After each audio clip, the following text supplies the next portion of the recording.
Hi hello నమస్తే, నేను మీ వాణి. ఇవాళ మనం ఈ వీడియోలో నాకేమవుతోంది పార్ట్ 2 వినబోతున్నాం.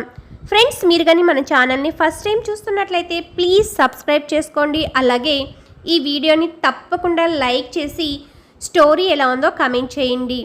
మరి ఎందుకు ఆలస్యం, స్టోరీ వినేద్దామా? లెటర్ కోసం వెతుకుతూ అతని కంటపడ్డాను. ఒకవేళ అతనిలో ఏదైనా చెడు ఉద్దేశం ఉంటే తను దొరికిపోయానని భావిస్తాడు. కాబట్టి ఇప్పుడు అతని నిజస్వరూపం బయటపడుతుంది. భయంగానే అతని కళ్ళల్లోకి చూశాను. చెప్పవేం ప్రియా, ఆ లెటర్ కోసమే వెతుకుతున్నావు కదూ? నా కళ్ళల్లోకి సూటిగా చూస్తూ అడిగాడు తరుణ్. అవును తరుణ్, నాకు ఏదైనా జరిగితే నీ మీద ఎవరికి అనుమానం రాకూడదని నా అంతట నేనే ఆ లెటర్ రాశాను. కానీ నువ్వు ఆవేశంతో దాన్ని నలిపి పారేశావు. ఆ లెటర్ని తిరిగి డ్రాలో ఉంచుదామని వెతుకుతున్నాను అని చెప్పాను నేను. దాంతో పర్వాలేదు, ఇంతటి టెన్షన్లో కూడా సమయస్ఫూర్తితో సమాధానం ఇవ్వగలిగాను అనుకున్నాను. చిన్నగా నవ్వాడు తరుణ్. నేను కూడా అందుకే ఆ లెటర్ను భద్రపరిచాను. నువ్వు చెప్పినట్లు నీకు అనుకోని ఆపద కలిగితే అందరూ నన్ను అనుమానిస్తారు. తరువాత నేను ఆత్మహత్య చేసుకున్నా దొరికిపోయాననే అవమాన భారంతో చనిపోయాడు అంటారు. అందుకే నువ్వు రాసిన లెటర్తో నా నిర్దోషిత్వాన్ని నిరూపించుకొని ఆ తర్వాత మరణించి నిన్ను చేరుకుంటాను. తన కళ్ళల్లో నీళ్లు తిరుగుతుండగా చెప్పాడు తరుణ్. నా మనసు ద్రవించింది. నా ముఖాన్ని దిండుతో అదుముకుని నేనే, ఆ ఉత్తరం రాసింది కూడా నేనే. మరి తరుణ్ణి అనుమానించడానికి కారణమేముంది? అనుకోని అతన్ని దగ్గరకు లాక్కొని కౌగిలించుకున్నాను. సారీ తరుణ్, నీకు లేనిపోని టెన్షన్ పెట్టాను అన్నాను. అతను నా వీపు నిమురుతూ it's okay Priya, please cool down అన్నాడు. ఇంతలో హఠాత్తుగా అతని మొబైల్కి వచ్చిన మెసేజ్ తాలూకు నోటిఫికేషన్ గుర్తుకు వచ్చింది. ప్లాన్ సక్సెస్ అయిందా అని ఉంది అందులో. అప్రయత్నంగా అతని వీపును చుట్టిన నా చేతులు వీడిపడ్డాయి. వెంటనే తేరుకొని మరింత గట్టిగా అతన్ని హత్తుకున్నాను. నేను ఇందాకటి టెన్షన్తోనే అలా చేసినట్లు అనుకున్నాడతను. నువ్వు ఇంకా టెన్షన్ పడుతున్నట్లున్నావు, పడుకో, పొద్దున లేచేపటికి అంతా సర్దుకుంటుంది అంటూ నన్ను పడుకోబెట్టబోయాడు. విడిపించుకొని లేదు తరుణ్, నాకిక ఇప్పట్లో నిద్ర రాదు. హాల్లో కూర్చొని కాసేపు టీవీ చూసుకుంటూ ఆఫీస్ వర్క్ చేసుకుంటా అన్నాను. అతను ఏమంటాడో అనుకుంటూ, నీ గురించి నాకెప్పుడో తెలిసిపోయింది, అది ఈరోజు రుజువైంది అన్నాడు. తరుణ్ హఠాత్తుగా ఉలికిపడ్డాను.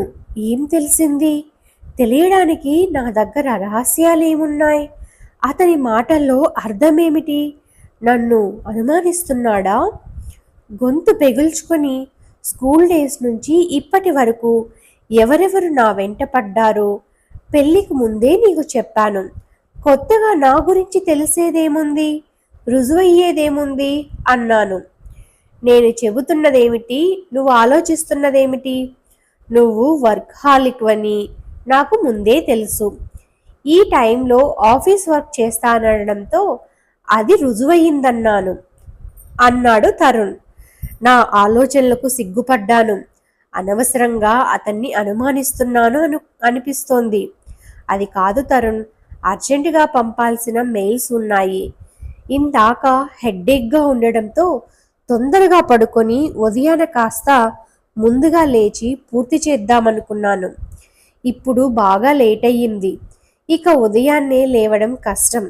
అందుకే ఇప్పుడే పూర్తి చేసేద్దామనుకుంటున్నాను అన్నాను సంజాయిషి ఇచ్చుకుంటున్నట్లు. నిజమే, ఉదయాన్నే లేవడం డౌటే అన్నాడు తరుణ్. అతని మాటల్లో ఏదైనా అంతరార్థం ఉందా, లేక నావి అనవసరపు భయాలా?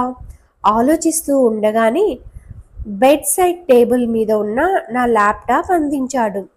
నువ్వు కూడా హాల్లోకి రా, నాకు కంపెనీ ఇచ్చినట్లు ఉంటుంది అన్నాను అతనితో. రావాలనే ఉంది కానీ నాకెందుకో ఒకటే మత్తుగా ఉంది, నేను పడుకోవాలి. నువ్వు వెళ్ళు. నువ్వు ఇంకా ఇందాకటి షాక్లో ఉంటే మాత్రం చెప్పు, నీ పని అయ్యే వరకు హాల్లోనే ఉంటాను అన్నాడు అతను. అతను రాకుంటేనే నేను అనుకున్న పని చేయగలను అని మనసులో అనుకుని, అలాగే తరుణ్, రెస్ట్ తీసుకో, నేను ఒక అరగంటలో వచ్చేస్తాను అంటూ ల్యాప్టాప్తో బయటికి నడిచాను. నేను బయటకు వెళ్ళగానే తలుపు మూసుకున్నాడు తరుణ్. హాల్లోకి వెళ్ళి సోఫా ముందున్న టీపా పైన ల్యాప్టాప్ ఉంచాను. ఫ్రిడ్జ్లోంచి ఒక వాటర్ బాటిల్ తీసుకుని సోఫాలో కూర్చున్నాను.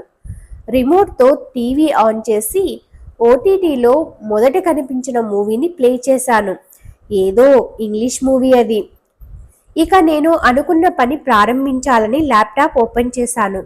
ఛార్జింగ్ బొత్తిగా లేనట్టుగా చూపిస్తోంది.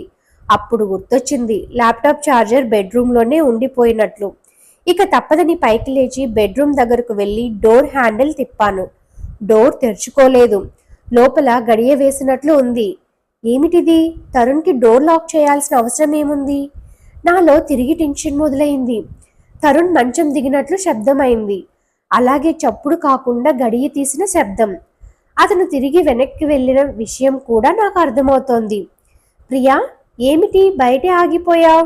లోపలికి రా అన్నాడు తరుణ్. తలుపు తీసుకుని లోపలికి వెళ్ళాను. ఛార్జర్ తీసుకుంటూ డోర్ లాక్ చేసుకున్నావెందుకు అని అడిగాను. ఏమిటి ప్రియా, నేనెందుకు డోర్ లాక్ చేసుకుంటాను? నువ్వు హ్యాండిల్ సరిగా తిప్పి ఉండవు. నువ్వు వెళ్ళినప్పటి నుండి నేను బెడ్ మీదే ఉన్నాను అతను అన్నాడు. ఎంత అబద్ధం! తను డోర్ తీసినప్పుడు డోర్ తెరుచుకోలేదు. తరువాత తనకు అతని అడుగుల చప్పుడు వినిపించింది. ఇప్పుడు డోర్ తెరుచుకుంది. దీన్ని బట్టి అతను ఖచ్చితంగా డోర్ వేసుకున్నాడు. ఎందుకోసం డోర్ వేసుకున్నాడు? ఆ విషయం తన దగ్గర ఎందుకు దాచాడు? ఎవరికైనా కాల్ చేసి ఉంటాడా? అతని ఫోన్ మంచం మీద కాస్త దూరంగా పడి ఉండడం గమనించాను. నేను బయటికి వెళ్ళగానే అతను గడియ పెట్టుకుని ఎవరితోనూ మాట్లాడుతూ ఉన్నాడు. నేను డోర్ నెట్టగానే చేతిలో ఉన్న ఫోన్ బెడ్ మీద పడేసి నెమ్మదిగా వచ్చి డోర్ తెరిచి తిరిగి వెనక్కి వెళ్ళాడు. నాకు తెలియకుండా ఏదో గూడు పుటాని జరుగుతోందని అర్థమవుతోంది. వెంటనే హాల్లోకి వెళ్ళి నేను అనుకున్న పని పూర్తి చేయాలి అని నిశ్చయించుకొని బయటకు నడుస్తూ ఉన్నాను. ఆగు ప్రియా, ఒక్క మాట అన్నాడు తరుణ్. ఏమిటన్నట్టు అతని వైపు చూశాను. పోయిన వారం మీ ఫ్రెండ్ హన్సిక మన ఇంటికి వచ్చింది కదా, అప్పుడు మాటల మధ్యలో ఏవైనా ఇన్వెస్ట్మెంట్ ప్లాన్ చేస్తున్నావా అని అడిగింది. ఫ్యూచర్ ట్రేడింగ్లో ఇన్వెస్ట్ చేయాలని ప్లాన్ చేస్తున్నానని అప్పుడు తనకు చెప్పాను.